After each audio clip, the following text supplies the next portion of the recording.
Luggage చూపిస్తున్నాను ఎక్కడికి వెళ్తున్నాం అనుకుంటున్నారా? సో ఇది చాలా రోజుల క్రితం వీడియోనండి. ఇప్పుడైతే మనకి ఈ వ్లాగ్స్ అనేవి వస్తుంటాయి. సో మేమైతే ఎయిర్పోర్ట్కి వచ్చేసాము. ఇక్కడి నుంచి ఎక్కడికి వెళ్తున్నామో ఆల్రెడీ మీ అందరికీ బాగా తెలుసు. ఎయిర్పోర్ట్కి వచ్చిన వెంటనే మేమైతే చెక్ ఇన్ చేసేసాము. ఇంకా డిపార్చర్కి గేట్కి వెళ్ళిపోతున్నాం అనమాట. సో ఫైనల్గా ఇప్పుడు మేము ఎక్కడికి వెళ్తున్నాం అంటే వైజాగ్కి వెళ్తున్నాం. అంటే ముంబై నుంచి హైదరాబాద్ వెళ్ళి హైదరాబాద్ నుంచి వైజాగ్ డైరెక్ట్ ఫ్లైట్ అయితే లేదు, అందుకని చేంజ్ అవుతూ వెళ్ళాలి.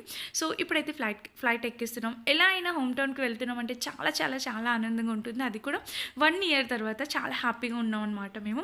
అండ్ మేము వైజాగ్ వెళ్ళాక అక్కడ ఎలా ఎంజాయ్ చేసాం, ఏమేమి చూసాం ఏంటి అన్న వ్లాగ్స్ కూడా వస్తుంటాయి, మినీ వ్లాగ్స్ చెక్ చేయండి. హైదరాబాద్ అయితే వచ్చేసాం అనమాట. సో చాలా ఆకలి వేసింది. ఆల్మోస్ట్ 11 o'clock అయింది టైము.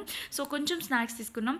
సో వైజాగ్ ఎంటర్ అవ్వగానే రవిప్రకాష్ గారు కలిసారు. చాలా చాలా బాగా మాట్లాడారు, చాలా బాగా రిసీవ్ చేసుకున్నారు. అండ్ వర్ష గారు కూడా కలిసారనమాట. ఆ రోజు వైజాగ్లో ఏదో ఈవెంట్ కోసం అని వచ్చారంట. పార్ట్ 2 కూడా ఉంది, మిస్ అవ్వకండి.